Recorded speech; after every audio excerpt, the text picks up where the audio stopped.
Vamos a hablar de este tema y ya en la mesa tenemos un nuevo integrante. Ya sabe usted que César Cravioto, ex senador del PRD, ahora ya es, será el próximo secretario de Gobierno de la Ciudad de México. Entonces nos dijo que nos dejaba, pero ya tenemos relevo también aquí de lujo. Cuauhtémoc Ochoa, senador por parte de Morena. Cuau, bienvenido. ¿Qué tal? Quiero saludarlos a todos. Mucho gusto. Gracias. Mucho gusto, y usted ya los conoce muy bien, Miguel Ángel Mancera. Miguel, bienvenido. Gracias. Y Damián gracias. Cepeda, también bienvenido. Gracias, amigo. Que no llegó, dicen. Aquí estamos. Dice que no llegó.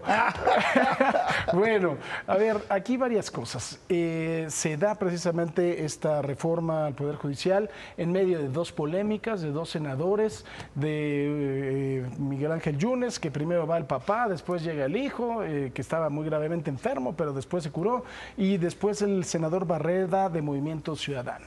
¿Hay o no legitimidad en este asunto? ¿Hubo presiones o no del gobierno? Mi querido Damián. A mí me parece una triple tragedia lo que está pasando en México. La primera y más grave no tiene que ver con los partidos ni nada, sino el hecho de que se haya aprobado esta reforma. Para mí es una reforma dañina, varias veces lo he dicho aquí. Claro que el sistema de justicia merece una mejora, pero esta reforma no solo no mejora, sino que daña la justicia en México. ¿Por qué? Porque lo único que hace es darle el control político a Morena de todos los nombramientos, de la permanencia, incluso la capacidad de correr a cualquier juez, magistrado y ministro de la Corte. Es decir, politiza al Poder Judicial, lo cual no te va a llevar a tener una mejor justicia. Entonces, primera tragedia. Segunda tragedia, el gobierno. Un gobierno de Morena que prometió ser distinto, que no solo no es distinto, sino que copió las peores prácticas del pasado. El uso político de la justicia es una de las prácticas más detestables del viejo sistema. Y esta reforma es una ironía, es una incongruencia. O sea, imagínate, sacar adelante una reforma que supuestamente va a mejorar la justicia, pero usarla doblando la justicia. O sea, sacarla en base a extorsión, en base a órdenes de aprehensión, me parece verdaderamente detestable.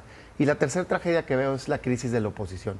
Y ahí sí hay que hacerse cargo, incluyendo mi partido, una crisis brutal en donde algunos de sus integrantes, ya sea por causa justificada o por inventos, pero tienen carpetas, los doblan y al final traicionaron al país por cubrirse ellos mismos. ¿Tres tragedias, Juan? Mira, yo no coincido con Damián. La verdad es que 35 millones de votos avalan esta reforma. Nosotros venimos a defender aquí lo que hicimos en la agenda legislativa, lo que nosotros propusimos en campaña. Una reforma que se requiere, que el Poder Judicial requiere una reforma. Habrá diferentes puntos de vista de diferentes personalidades, pero lo de fondo es que el Poder Judicial tiene que ser reformado y tiene que buscar los mecanismos para que actúe de mejor manera, que exista menos corrupción, que los jueces y los ministros, los magistrados sean votados, porque si ya el Poder Ejecutivo y el Legislativo fue votado, pues también, ¿por qué no el Poder Judicial? Y tendrá que ser una reforma que se negociará, se platicará en las reglamentarias, y por qué no habrá cosas que mejorar. Y yo lo único que les digo a ambos es que esta reforma va a funcionar y va a ser en beneficio de los mexicanos. Miguel, 35 millones. A mí millones me de parece que votos. es un enfoque muy importante el que hoy estamos viviendo, que además fue a manera de presagio lo que comentamos aquí, que ya no se iba a poder contar ni con el bloque de contención que tuvimos en la legislatura con Damián, en donde sí había debate, en donde construimos en ese tiempo Guardia Nacional, en donde construimos programas sociales de la mano, en donde se apoyaron muchas de las propuestas, que había esa coincidencia. Hoy es muy diferente, hoy hay unas mayorías que son mayorías totales, que son mayorías que toman decisiones de un solo bloque, y hay que estar claros que así va a ser, no solo en esta, diría yo, Paco, sino en todas las demás que vienen. Esto lo que vuelve a plantear y deja en la mesa es un nuevo augurio que se ve clarísimo hacia el frente, que es un cambio de orden constitucional. Es decir, México estará transitando hacia un cambio de orden constitucional. Hoy estarán discutiendo 12 artículos constitucionales, 12 artículos para el tema de Guardia Nacional. Se han modificado ya otros tantos de Poder Judicial, viene organismos autónomos, entonces estaremos transitando sobre todo esto.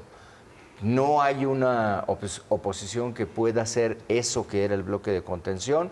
La Suprema Corte tendrá una modificación que la alejará de lo que son los efectos de controversias, de acciones de inconstitucionalidad y de controles constitucionales que estaban planteados antes pues de esta modificación. Entonces, ese es el nuevo orden que se va a vivir. Yo veo un nuevo orden constitucional. Ahí hay una cosa interesante lo que estás diciendo, Miguel. Está cambiando la Constitución. ¿No debería entonces de haber un esfuerzo por tener una Constitución nueva?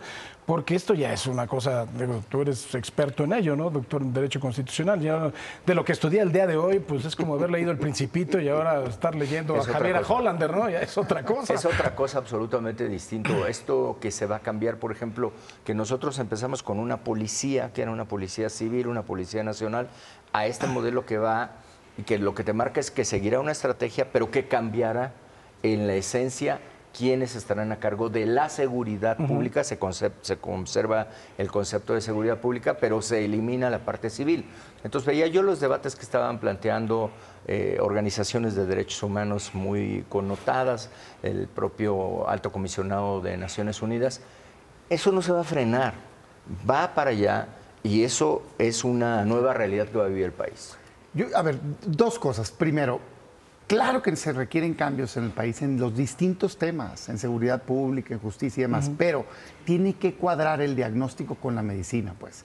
Y el problema de esta reforma del Poder Judicial es que no arreglen nada lo mal que está el sistema de justicia en México. Ya he hablado de que en México tenemos 30 millones de delitos, pero el 90% no se denuncian, solo el 3.5 llega al juez. Pues ¿cómo vas a arreglar un problema si 90% de los delitos en el país no se denuncian? No hace sentido. ¿Qué tendrías que tener en materia de justicia? Tendrías que tener juicios más rápidos, por ejemplo. Entonces necesitas irte a oralidad.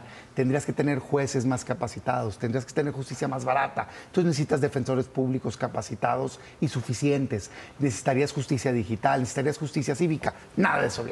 Lo único que viene es cómo Morena se va a empoderar de los nombramientos de los jueces, porque la única manera que tú llegues a la boleta, no creas que vas a votar por el abogado más competente, no, vas a votar solo si la presidenta que es de Morena te propone, el Congreso que es de Morena te propone y el Poder Judicial, que el año entrante va a ser completamente de Morena, te propone. Entonces, es una burla. Ahora, después de eso, ¿qué va a pasar ahorita? Y un poquito en la lógica de lo que está diciendo Miguel, si es una nueva realidad, ¿eh?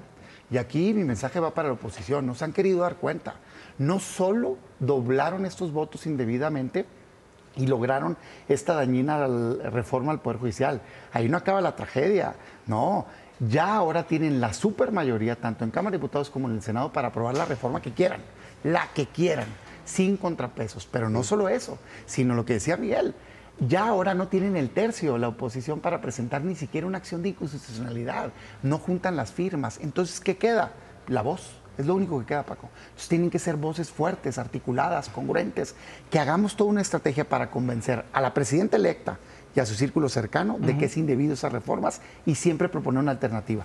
A los senadores de Morena y sus aliados de que hay un mejor México por delante si hacemos cosas positivas. Y 3, a la ciudadanía para hacer presión y lograr solo cambios que mejoren este país. Y de eso trata esta iniciativa del Poder Judicial, mejorar el Poder Judicial. Tú hablabas ahorita de tiempos, ¿no? Ya va a haber alguien que genere las condiciones para que si en un año no se resuelve un caso, van a ser sancionados. En el tema penal, en el tema fiscal. En el tema fiscal son 6 meses. Es el único, el que lo mejoraron. Por ejemplo, hablabas tú a qué hora Morena va a ser. Pues antes de si eras amigo del gobernador o del presidente, podría ser ministro. De oposición hoy todos los cargos en el Poder Judicial Federal, todos. Por eso, pero antes tenías que ser o amigo del presidente, o amigo del gobernador, o amigo del juez. Hay 1,600 parientes de los jueces, de los ministros, de los magistrados. O sea, yo creo que aquí el tema de la de fondo, reforma atiende ese. Es que eso es lo que debimos de haber compuesto. ¿Qué parte de la reforma atiende ese problema? Porque eso hicimos hace unos años en el Senado. ¿Una elección? Hicimos ¿Qué mejor que una elección en la que el pueblo decida quiénes son los que van a Tú vas a decidir quiénes son los candidatos, no el pueblo. El pueblo, Tú, Morena. El pueblo. Al final el pueblo es el que decidía. 36 millones de votos fueron los que hoy hay que construir mayorías. Lo que tenía que suceder, por ejemplo, para el trámite de los ministros, es que al final el Senado es el que ratificaba el nombramiento. Pues otra vez la representación popular, partidos políticos, buscaba que estuvieran los más capacitados o las más capacitadas. O amigos de los partidos políticos. Ahora vas a tener con los partidos políticos que hacer las propuestas, como decía. Ahora, Daniel, y era ¿no? solo en ministros, ¿eh? En ministros. Jueces y magistrados se Carrera nombran judicial. por carrera judicial. Y los Eso es lo ministros correcto. escogían a los jueces, La y los jueces justicia no a es los una cuestión de ministerios públicos. popularidad. ¿Sabes qué va a pasar? Que la patria potestad de unos niños la va a decidir un político. Que los alimentos de unos niños la va a decidir un político, claro, y eso no es correcto. Tampoco la se justicia trata no que- es un tema de que popularidad, comuniquemos es un cosas que tema no de son darle, ciertas. eso es la verdad. La justicia es un Tu tema de verdad. darle la razón. Esa es tu verdad. No, es la verdad de la reforma. Pues nomás hay que leerla. Por eso ya hay que estudiarla también. Pues la Y conozco. Pues tenemos, nos vamos a una pausa. Ya nos están contando 15-14, Miguel. Bueno, les agradecemos mucho, la verdad. Y dale la bienvenida, Saludarte Damián. otra vez. Ya Qué levantamos gusto, el dale la rating, nos bienvenida, tenemos Juan. que ir. Oye, Muchísimas yo voy a gracias. aprovechar a felicitar Pero a mi no hijo de sabemos su con cumpleaños. quién, ¿eh? Felicidades a su hijo.